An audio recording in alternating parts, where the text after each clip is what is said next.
வணக்கம். செல்வகுமாரின் மாலை வானிலை ஆய்வறிக்கை. அதிகாரப்பூர்வ வானிலை அறிக்கைக்கு இந்திய வானிலை ஆராய்ச்சித்துறை அறிக்கையை பார்க்கவும். 2026 ஆகஸ்ட் 11 செவ்வாய்க்கிழமை மாலை ஆய்வறிக்கை. நேற்றைக்கு போலவே இன்றைக்கும் கனமழை பொழிந்து கொண்டிருக்கிறது. ஈரோடு மாவட்டம் வடக்கு பகுதி, மேட்டூரை ஒட்டிய பகுதிகளில் தொடங்கிய மழை தீவிரமடைந்து கிழக்கு நோக்கி வருகிறது. இப்படி ஆங்காங்கே மழைப்பொழிவு தொடங்கி இருக்கு. நேற்றைக்கு பார்த்தீங்கன்னா அதிகபட்சமாக அரியலூர் மாவட்டம் செந்துறை, சிவகங்கை மாவட்டம் திருபுவனம் 9 சென்டிமீட்டர் மழை. பெரிய பட்டியல் இருக்கு. கிட்டத்தட்ட 150 இடங்கள்ல நேற்றைக்கு மழை பொழிந்திருக்கு. இதுல 5 சென்டிமீட்டருக்கு மேலேயே சுமார் 50 இடங்களுக்கு மேல மழை பொழிந்திருக்கு. இந்த நிலையில இன்றைக்கும் இடிமழை பொழிவு தீவிரமடைந்திருக்கிறது. அதே போல காவிரி நீர்பிடிப்பு பகுதிகளில் பெய்த மழை கபினி அணைக்கு நீர்வரத்து சற்று குறைந்திருந்தாலும், அதாவது திறப்பு கொஞ்சம் கூடுதலாகத்தான் இருக்கு. இப்போ வரைக்கும் 12,000 கனஅடி தொடர்கிறது. ஆனால் வரத்து 10 தான். 12,000 கனஅடி கூடுதலா 2,000 கனஅடி திறப்பது ஒரு வியப்பளிக்கிறது வந்துட்டு இருக்கு. ஏற்கனவே திறந்து விடப்பட்ட நீர் நல்ல ஒரு நீர்வரத்தை கொடுத்து 41 டிஎம்சி எட்டிருக்கு. இப்போ 94 டிஎம்சிக்கு 41 டிஎம்சியா கூடி இருக்கு. கடந்த 2-3 நாட்களாக 12,000 கனஅடி திறந்து விடப்பட்ட தண்ணீர் இனிமேல் வர தொடங்கும். அதனால ஒரு 45 டிஎம்சியா உயரும். ஒரு 2-3 நாள்ல, ஒரு 4 நாள்ல 45 டிஎம்சியா உயரும். இந்த நிலையில தமிழ்நாட்டில் ஆங்காங்கே பெய்து கொண்டிருக்கூடிய மழை சராசரிக்கு அதாவது ரொம்ப குறைவா இருந்தது. இப்ப 10% தான் சராசரி குறைவா இருக்கு. இப்போ ஏறி இருக்கு. சராசரிக்கு ரொம்ப குறைவா இருந்துச்சு. இப்போ 10% குறைவு என்கின்ற நிலைக்கு வந்து அடைஞ்சிருக்கு. வரக்கூடிய நாட்கள்ல பெய்கிற மழை சமமாக ஆகிவிடும், அப்படிதான் எதிர்பார்க்கப்படுகிறது. அதாவது சராசரிக்கு கூடுதல் மழைங்கிற அளவுக்கு கூட இந்த மாத இறுதியில் வந்துடும். இதுல திருநெல்வேலி மாவட்டம் தான் மிக அதிகமாக மழை பொழிந்திருக்கு. இன்றைக்கு மழைப்படி பார்த்தீங்கன்னா மதுரை மாவட்டத்தில் தொடங்கிய மழை சிவகங்கை, புதுக்கோட்டை மாவட்டத்தில் பொழிந்து கொண்டிருக்கிறது. அதே போல அரியலூர் மாவட்டத்தில் இன்றைக்கும் காவிரி கரையோரம் கனமழை தான். கீழப்பழுவூர், அதாவது அரியலூர் மாவட்டத்தோட திருச்சி மாவட்ட எல்லை பகுதி, திருச்சி மாவட்டத்திலிருந்து தொடங்கிய மழை புள்ளம்பாடி அருகே தொடங்கிய மழை அப்படியே அதுக்கு மேற்கேந்து வந்தது. புள்ளம்பாடி, கீழப்பாலூர் மற்றும் பார்த்தீங்கன்னா அப்படியே தொழுதூர், கடலூர் மாவட்டம், அதுக்கு அப்படியே பார்த்தீங்கன்னா அரியலூர் மாவட்டம், அப்படியே கடலூர் மாவட்டத்துக்குள்ள வந்து கும்பகோணத்துக்கும் வடக்கே கும்பகோணத்துக்குமே மாளிகை திடல் உள்ளிட்ட பகுதிகளுக்கு கூட மழை தொடங்கி இருக்கு. கும்பகோணம் உள்ளிட்ட பகுதிகள், மேலும் அப்படியே மணல்மேடு பகுதிக்கும் அந்த மழைப்பிடிப்பு முன்னேறிட்டு இருக்கு. மயிலாடுதுறை மாவட்ட பகுதிக்கு இதுல கன மழைப்பிடிவு அரியலூர் மாவட்டத்தோட பகுதிகளில் பொழிந்து கொண்டிருக்கு.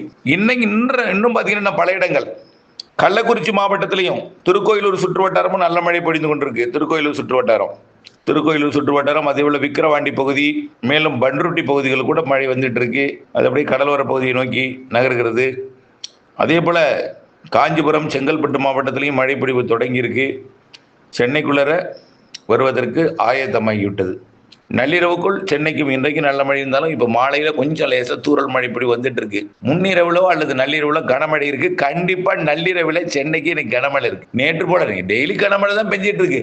நேற்று போல் இன்றைக்கும் மழை இருக்கு. ஆனால் இன்னைக்கு கொஞ்சம் நீடித்த மழை நள்ளிரவு நாளை அதிகாலைக்குள் நல்ல மழை பிடிப்பை கொடுக்கும். இன்றைய மழைப்பொழிவு நள்ளிரவுல பார்த்தீங்கன்னா கடலூருக்கு வடக்கே கொஞ்சம் நள்ளிரவு அதிகாலையில நல்ல மழை தெரியுது. நாளைக்கும் இதே போல் மழை உண்டு. அதாவது 12ஆம் தேதி, 13ஆம் தேதி, 14ஆம் தேதி தொடரவே வாய்ப்பு இருக்குங்க. நிறைய பேர் அறுவடைக்கு நாள் கேட்டிருந்தீங்க. இந்த ஆங்காங்கே பெய்கிற மழை 12ஆம் தேதிக்கு மேல கொஞ்சம் தீவிரம் குறைன்னு சொல்லியிருந்தோம். இந்த வெப்பசலன மழை ஆங்காங்கே பெய்கிற மழை முற்றிலுமாக விலகாதுங்க. 13ஆம் தேதியும் இதே போல் கனமழை இருக்கு. ஆங்காங்கே 13ஆம் தேதி இருக்கு. 14ஆம் தேதி கூடுதல் பரப்புல கனமழை இருக்கு. கொஞ்சம் பரப்பில் அதிகரித்து காணப்படும். வரக்கூடிய 14ஆம் தேதி, இப்போ 15 கொஞ்சம் தீவிரம் குறையும். 15, 16, 17, 18 இந்த நாள் பின்னாடி கொஞ்சம் நவுந்துருச்சு. அந்த வட இந்திய நிலப்பகுதியில் இருக்கக்கூடிய இந்த நிகழ்வு இந்த கிழக்கு காற்று மேற்கு காற்று சந்திப்பை ஏற்படுத்தும் வகையில் அது அமைந்திருக்கிற காரணத்தினால இந்த 12ஆம் தேதியோட நிறைவடைய வேண்டிய மழை 14ஆம் தேதி வரை போகுது, 2 நாள் கூடுதலா. அதனால 15, 16, 17, 18 இந்த 4 நாள் இடைவெளி கொடுக்கும் போல் தெரியுது. அதற்கு பிறகு 18ஆம் தேதியிலிருந்து அடுத்த வெப்பசலன மழை தீவிரம் 20ஆம் தேதியிலிருந்து மேலும் வலுப்பெறும்.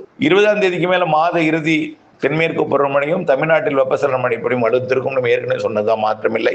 மாத இறுதியில கேஆர்எஸ் அணை நிரம்பும். மாத இறுதி கபினி நிரம்பி இருக்கு. அப்பப்போ எப்பெல்லாம் மழை பெய்யுதோ அப்போ உபரி நீர் திறக்கப்படும். மழை குறையும் பொழுது நிறுத்தப்படும். இப்படிதான் இருக்கும் என்பது கபினிக்கு. கேஆர்எஸ் நிரம்பினா 2 பகுதியிலிருந்தும் தண்ணி வர ஆரம்பிச்சிடும். கபினி கேஆர்எஸ் இருந்தும் அது இந்த மாத இறுதியிலிருந்து. அதே போல எல்லா அணைகளுக்கும் இந்த மாத இறுதியிலிருந்து நீர்வரத்தை கொடுக்கும் வகையில தென்மேற்கு பருவமழை கொஞ்சம் தீவிரமடையும். தொடர்ந்து வெப்பசலன மழை அனைத்து மாவட்டங்களும் நம்ம சொன்னோம் வடகடலோரம் வட உள் பகுதி நல்ல மழை இருக்குன்னு எவ்வளவு நாள் சொன்னோம். இப்ப சொல்றதுக்கு நம்ம சொல்லியே ஒரு மாசத்துக்கு மேல சொல்லிட்டே இருந்தோம். 1ஆம் தேதியிலிருந்துன்னு 1ஆம் தேதியிலிருந்து தினசரி மழை தாங்க. வட உள் மாவட்டங்கள் வடகடலோர பகுதி எல்லாம் சில இடங்களே ஒதுக்கி இருந்த இடம் கூட மழை பெஞ்சிருச்சு கடந்த 2-3 நாளாவே. அவை இப்படிப்பட்ட மழை இருக்கும். டெல்டாவில் சில பகுதியை ஒதுக்கி இருக்கு, வேதாரண்யம் நல்லா ஒதுக்கி இருக்கு. அதாவது நல்லா யோசிச்சு பாருங்க, டெல்டாவின் தெற்கு பகுதியில் இப்ப தெற்கு காற்று தான் வீசிட்டு இருக்கோம்.